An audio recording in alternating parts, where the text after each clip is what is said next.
taking advice from Republicans or Democrats on how to live your life is a dumb thing to do, right? If Ted Cruz tells you not to go to college when he went to the Ivy League, tell him to suck your dick. That's how you respond to Ted Cruz. Like, are you serious? Even Ron DeSantis went to Yale.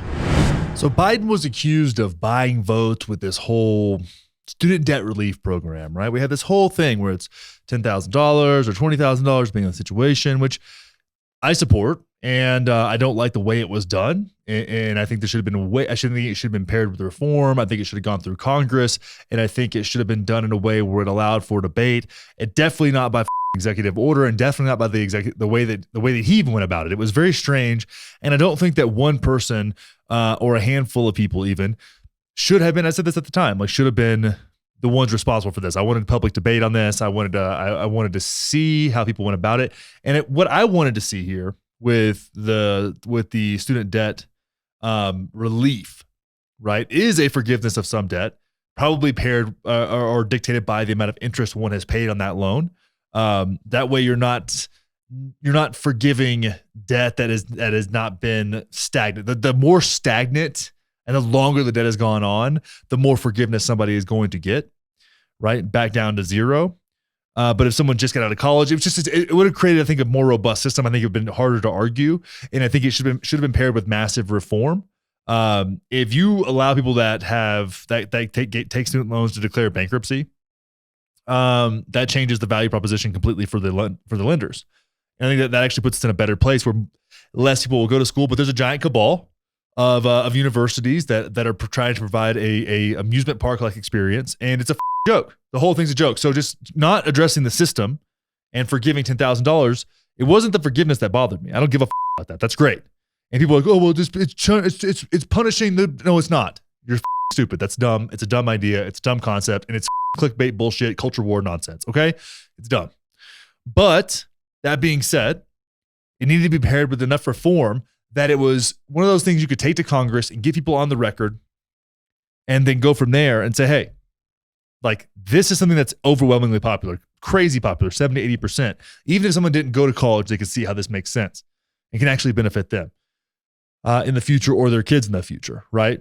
Because at the end of the day, people think about, even if someone didn't go to college, very often they want their kids to go to college, right? And get it and especially if you're coming from a working class background. That was my kind of experience, is that because my grandfather, he became a millionaire, but like never graduated high school, education was something that he felt was in his lack of education was something that he felt, and still feels, he left a lot of money on the table, and a lot of opportunity on the table. And he actually had to work harder than the dude just made millions of dollars just working his ass off. Like, he didn't work smart. He understood what was going on down a oil well. That's for damn sure. But he wanted me to have an education because of our extreme working class kind of situation most of my life and most of his life, certainly. So you see that a lot. That's more common than people would think. So when you think about, well, in the now, if you think about life in like this exact moment, yeah, you have that. But those people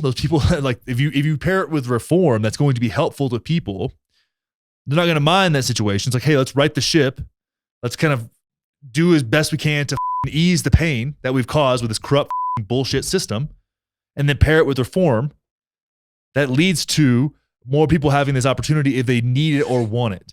And then doing something else that also works with trade schools to scale that opportunity up for kids who want to work in something. I mean, if you go to trade school, and Mike Rowe has a good, he's on Theo Vaughn's podcast just recently, fantastic. Definitely recommend go listen to that. But he talks about the trades. And I say the same thing. It's like, if you want to get to six figures, man, be a welder. You know, being a mechanic, you're going to make good money. Being a tech at even working for somewhere like Ford, Chevy, GM, that kind of thing, or going off and starting your own business. Like, it provides so many opportunities, and it really, your limiter there is like competence and work ethic, which is not the case in many white collar jobs.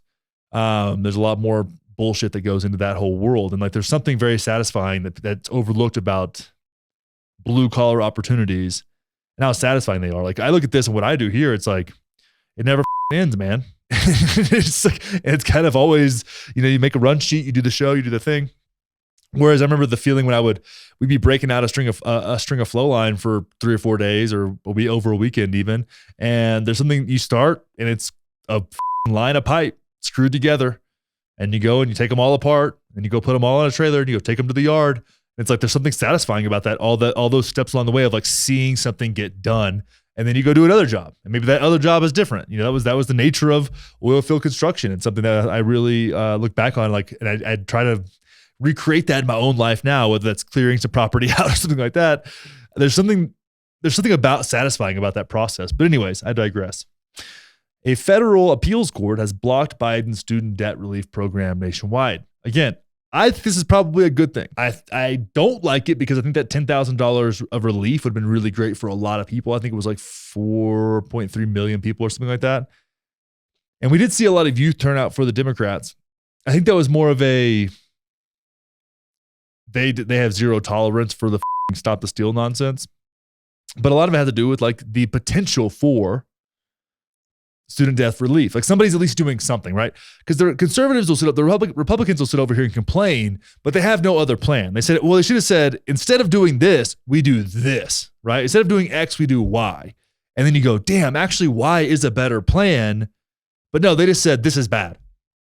We hate this. We're going to complain about this. Well, then present another plan because it's clearly a problem.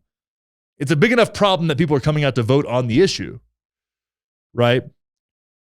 And it's in the cultural zeitgeist now. It's within the Overton window to have this conversation. So let's have the conversation. But they don't want to do that because they're cowards. So we move on here. It says, a federal appeals court issued a nationwide injunction temporarily banning the Biden administration's student debt relief program. The ruling in the 8th Circuit Court of Appeals in St. Louis in the latest series of legal challenges to President Biden's plan to cancel up to $12,000 of student debt for millions of Americans, the Biden administration stopped accepting applications for its relief on Friday after a federal district judge in Texas struck down its plan Thursday evening, calling it unconstitutional, which it very well could be. I mean, there's a way to, again, interpretations of the Constitution are interesting. I mean, I think that maybe you could make an argue that, never mind. We'll get into that later. The injunction will remain in effect until further order of this court or the Supreme Court of the United States, a 3-judge panel of appeals court said in its ruling. The injunction will put the program on hold pending an appeal of a lower court ruling that had allowed the debt relief program to go forward. The Biden administration could ask the Supreme Court to lift the injunction, which they clearly will not do. So, yeah. It says we're confident in our legal authority, blah, blah, blah. No, you're not.